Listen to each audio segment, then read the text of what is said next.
In 2010, Kanye West sampled a song called 21st Century Schizoid Man for his track Power.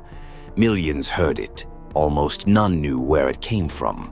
In 1970, Jimi Hendrix walked off stage after watching a band perform and told a journalist they were the best group he'd ever heard. That band was King Crimson. Kurt Cobain called their final album one of his biggest influences when making In Utero. Tool built an entire career on their blueprint. Yet most people have never heard their name. This is not a story about fame. This is a story about a man who helped invent an entire genre of music, then deliberately destroyed it at the exact moment it reached perfection.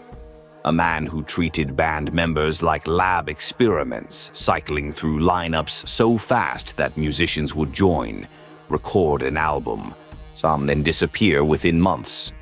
A man who, in 1974, looked at the music industry and said one sentence that would echo for decades. All English bands should have ceased to exist. And then he killed his own. This is the rise and fall of King Crimson, the band that changed everything, and the perfectionist who couldn't let it live. London, 1968. The underground music scene is exploding. The Beatles are breaking up. Pink Floyd is experimenting with psychedelia. Led Zeppelin is about to be born. And in a cramped basement rehearsal space in Fulham, a 22-year-old guitarist named Robert Fripp is sitting on a stool, tuning his guitar with surgical precision. Fripp is not like other rock stars. He does not drink. He does not do drugs. He does not chase women or trash hotel rooms. He wears button-down shirts and sits perfectly still when he plays, like a scientist conducting an experiment. His bandmates call him the Professor. Some find him inspiring, others find him terrifying. He has just spent a year in a failed project called Giles, Giles and Fripp, a quirky experimental trio that tried to be clever and funny, but went nowhere. The experience taught him something important. Being interesting is not enough. You have to be undeniable.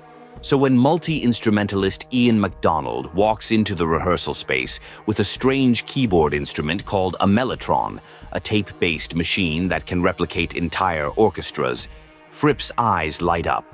MacDonald also brings a poet named Peter Sinfield, who writes lyrics about kings, madness, and apocalypse. Drummer Michael Giles and bassist singer Greg Lake complete the lineup. On January 13th, 1969, they name themselves King Crimson. The name comes from one of Sinfield's poems. It means nothing and everything. It sounds royal and violent at the same time. Their world is not the world of normal rock bands. While other groups party and chase groupies, King Crimson rehearse for 8 hours a day, perfecting odd time signatures, layering mellotron strings over distorted guitars, building songs that sound like film scores for movies that don't exist. Fripp has one obsession: architecture, not buildings, sound. He believes rock music has been stuck in a box, 3 chords, verse, chorus, verse, simple and safe. He wants to blow the box apart. But what he's about to do in front of 500,000 people will change music history forever. Before we continue, if you're enjoying this deep dive into music history, hit that like button and subscribe. We're covering the untold stories that shaped the bands you love. Trust me, you don't want to miss what happens next. July 5th, 1969. Hyde Park, London. The air is thick with heat and anticipation. The Rolling Stones are about to play a free concert, their first public performance since the death of Brian Jones 2 days earlier. An estimated 500,000 people have gathered. It is one of the largest concerts in history. King Crimson are the opening act. No album, no radio play. No one knows who they are. They walk on stage in front of an ocean of faces, and for a moment, there is confused silence. Then they start playing. The song is called 21st Century Schizoid Man. It opens with a scream, not a human scream, a guitar scream, processed through effects that make it sound like a machine tearing itself apart. The drums hit like hammers. The saxophone shrieks. Greg Lake's voice comes through a distortion box, robotic and furious, shouting about war, politicians, and death. The crowd, who came to hear blues rock and Mick Jagger, is stunned. Some people start moving toward the stage, others back away. This is not entertainment. This is an assault. The song shifts, the chaos stops, the mellotron comes in, eerie and beautiful, like a church choir singing in a bombed-out cathedral. Then the chaos returns, louder, faster, more violent. When the song ends, there is a moment of silence. Then the crowd erupts. The Rolling Stones, waiting backstage, look at each other nervously. Jimi Hendrix, in the audience, will later tell a journalist that King Crimson is the best band he's ever heard. Pete Townshend of The Who will call them an uncanny masterpiece. In that moment, Robert Fripp realizes something. Music is not about being likable, it's about being unforgettable. And he has just made 500,000 people forget why they came. 3 months later, October 10th, 1969, they release In the Court of the Crimson King. The album cover is a painting of a screaming red face, grotesque and hypnotic. Inside, the music is even stranger. It sounds like the soundtrack to a nightmare you can't wake up from. It hits number 5 in the UK and number 28 in the US. For a debut album by an unknown band playing music this bizarre, it is a miracle. Critics don't know what to call it. Some say art rock, some say symphonic rock. Eventually, the term progressive rock sticks. Younger bands study the album like a textbook. Yes, and Genesis rush to buy Mellotrons. Steve Hackett of Genesis will later admit that seeing King Crimson live changed his entire approach to music. Decades later, Rolling Stone will rank it the number 2 greatest prog album of all time, behind only Pink Floyd's Dark Side of the Moon. King Crimson have just helped invent a new genre. But Robert Fripp isn't celebrating, because in his mind the band is already dying. Here's the thing no one outside the band knows. Ian MacDonald and Michael Giles hate the direction the music is going. They wanted something lighter, more romantic, more accessible. Fripp wants to go darker, heavier, weirder. Greg Lake is being courted by keyboard virtuoso Keith Emerson to form a supergroup that will become Emerson, Lake, and Palmer. By December 1969, just 2 months after the debut album's release, MacDonald and Giles quit. Lake agrees to sing on one more album, then leaves. Within a year of their breakthrough, the entire original lineup is gone. Only Fripp remains. Most bands would collapse. Fripp does something different. He treats King Crimson not as a group of people, but as an idea, a method, a machine. And machines don't need the same parts forever. He recruits new members, Mel Collins on sax, Gordon Haskell on bass, Ian Wallace on drums.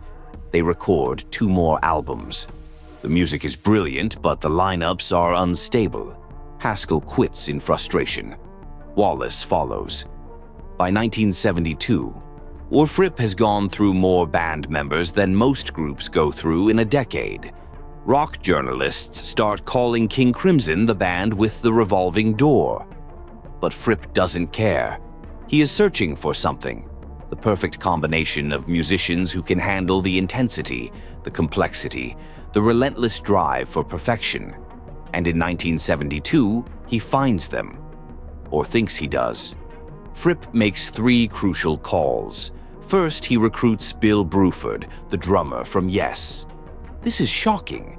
Yes is at their commercial peak, playing arenas, selling millions of records. Bruford walks away from all of it to join King Crimson.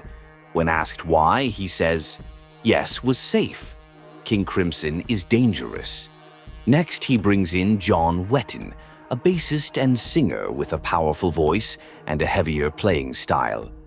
Then violinist David Cross, who's fragile. Eerie string lines add a layer of beauty to the chaos. Finally, percussionist Jamie Muir, a wild improviser who hits chains, gongs, metal sheets, anything that makes sound. This is not a band. This is a weapon. Together, they ask a new question. What if a rock band could sound like a war? What if beauty and violence could exist in the same note? What if we stopped trying to be commercial and just made the most intense music humanly possible? In 1973, they released Larks' Tongues in Aspic. It reaches number 20 in the UK. On stage, the music is terrifying. Long, improvised sections where the band seems to be barely holding together, then suddenly locks into crushing riffs that feel like buildings collapsing. Some fans walk out, others are changed forever, but the band is fracturing again. Jamie Muir, overwhelmed by the intensity, quits and joins a monastery in Scotland. David Cross is being drowned out on stage by the volume of Wettin and Bruford. He starts withdrawing, both musically and emotionally. Fripp feels it. The perfection he's chasing is slipping away. And then, in 1974, he makes one final attempt to capture it. Quick pause. If you're fascinated by how artists create and destroy their own legacies, make sure you're subscribed. Drop a comment below with the band you want us to cover next. Now, back to the moment everything fell apart. July 1974, Olympic Studios, London. The remaining core trio, Fripp, Wettin, and Bruford, enter the studio to record what will become Red. David Cross has been voted out. Guests Ian MacDonald and Mel Collins, from the original 1969 lineup, are brought back for specific parts. The recording sessions are tense, focused, almost religious. Fripp knows this might be the last King Crimson album. He wants it to be flawless. The title track, Red, is a 6-minute instrumental built on one of the heaviest riffs in rock history. It shifts time signatures, builds tension, releases it, and builds it again. It sounds like progressive metal before metal knew what it was. Decades later, critics will call it a blueprint for Tool, Mastodon, and the entire math rock movement. But the real masterpiece is the final track, Starless, 12 minutes long. It begins with a heartbreaking melody sung by Wettin about loss and longing. The middle section builds slowly, almost unbearably, tension rising note by note. Then, at the 9-minute mark, the song explodes. The band locks into a groove that feels like a machine gaining sentience. The sax screams, the guitar howls, the drums pound like a heartbeat racing toward death. When it ends, there is silence in the studio. They have just created progressive rock's finest moment. They all know it. And Robert Fripp has already decided to kill the band. Here's the twist that shocked the music world. Red was recorded in July 1974. It was scheduled for release in October. On September 25th, 2 weeks before the album hit stores, an official press statement went out. King Crimson has ceased to exist. No warning, no farewell tour, no final concert where fans could say goodbye. Just a cold, clinical announcement. The band is over. In an interview titled Why I Killed the King, Fripp explains his reasoning. He talks about the dinosaur civilization, large, bloated rock bands that keep going out of habit and greed, not creativity. He says that King Crimson and all English prog bands should have stopped in 1974 before they became parodies of themselves. He says the energy of touring, fighting hostile crowds night after night just to make them listen, no longer leads to anything of higher value. He says he wants to become a small, mobile, intelligent unit instead of the leader of a lumbering machine. Bassist John Wettin is devastated. Drummer Bill Bruford writes in his diary that Fripp broke up the band for the umpteenth time, listing all their supposed failures. The press calls Fripp arrogant, cold, a perfectionist who couldn't stand success. But Fripp doesn't care. He has made his decision. In his mind, King Crimson died at its peak, like a samurai committing seppuku to preserve honor. Red is released in October 1974. It reaches number 45 in the UK and number 66 in the US. Critics praise it. Fans are confused, heartbroken, angry. The band that made the album no longer exists. There is no reunion, no final collaboration, just silence. After King Crimson, the members scatter. John Wetton joins UK, then forms Asia, where he finally gets the arena rock success King Crimson never achieved. Bill Bruford plays with Genesis, then forms his own jazz fusion groups. Robert Fripp becomes a ghost, collaborating with Brian Eno, producing albums for Daryl Hall, playing on David Bowie's Heroes. He refuses to talk about King Crimson in interviews. When asked, he says only, "It's over. Forever." But here's what no one expected. The silence made the legend grow. By the 1990s, In the Court of the Crimson King is considered one of the most important albums in rock history. Red is worshipped by a new generation of bands. Tool's Adam Jones and Maynard James Keenan both cite King Crimson as a primary influence. Kurt Cobain tells an interviewer that Red helped shape the sound of In Utero. Porcupine Tree, Mastodon, Radiohead all study King Crimson's approach to tension, dynamics, and structure. In 2010, Kanye West samples 21st Century Schizoid Man for his song Power. The song becomes a global hit.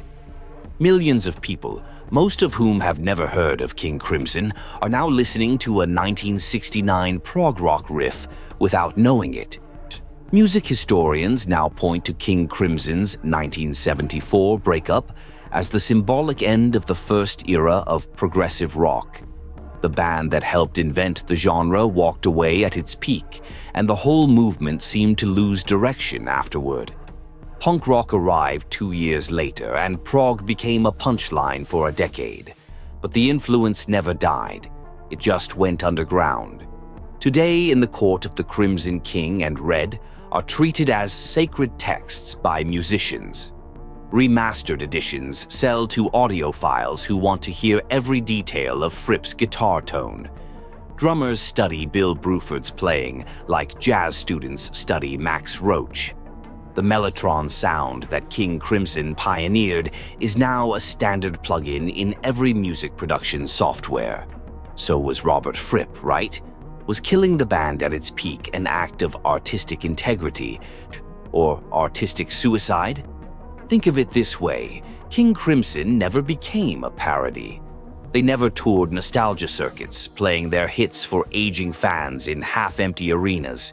They never sold out, never compromised, never became the dinosaurs Fripp feared. But they also never got to celebrate what they built. There was no victory lap. No moment where Fripp, Wetton, and Bruford stood together, looked at their legacy, and felt proud. Fripp chose purity over connection, perfection over longevity. And because of that choice, King Crimson is frozen in time, immortal, untouchable, but also silent. The music endures. Red still sounds modern, dangerous, alive. But the band that made it ended in cold, deliberate silence, killed by the man who loved it most. What's your take? Was Fripp a visionary who saved the band from decline, or a perfectionist who destroyed something beautiful because he couldn't control it? Drop your answer in the comments. I read every single one, and I want to hear your thoughts. And if you made it this far, you're clearly into deep music history. Do yourself a favor and hit that subscribe button.